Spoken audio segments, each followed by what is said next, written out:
Қазақстанда орташа айлық жалақы өсті. Ұлттық статистика агенттігінің бюросы елімізде орташа жалақының өскенін мәлімдеді, деп хабарлайды stan.kz ақпарат агенттігі. Қазақстанда екінші тоқсанда атаулы жалақының орташа мәні 312 мың 11 мың теңгені құрады.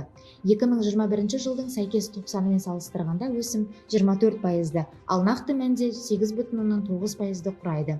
Бұл ретте жалақының медианалық мәні жалақы диапазонының орталық деңгейі бағалауы бойынша екінші тоқсанда 196 мың 728 теңгені құрады, делінген агенттік хабарламасында.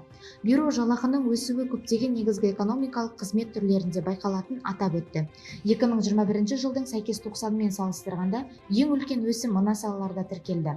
Құрылыста 35,5%, көлік және қойма шаруашылығында 34,8%, тау-кен өнеркәсібінде және карьерлерді қазуда 28,3%, денсаулық сақтау және халыққа әлеуметтік қызмет көрсету салаларында төмен көрсеткіштер белгіленді 12,1%, басқа да қызмет түрлерін көрсетуде 3,9%. Бұл ретте өңірлік тұрғыда ең үлкен өсім Қызылорда облысында 31,3%-ды құрады.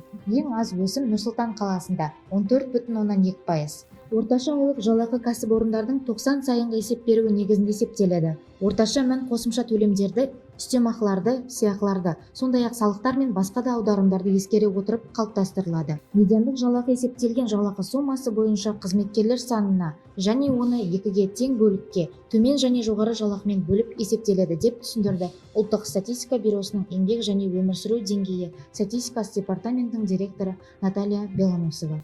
Бұған дейін Қазақстанда 2022 жылдың бірінші тоқсанында орташа айлық жалақы 285 мың 433 теңгені құраған болатын.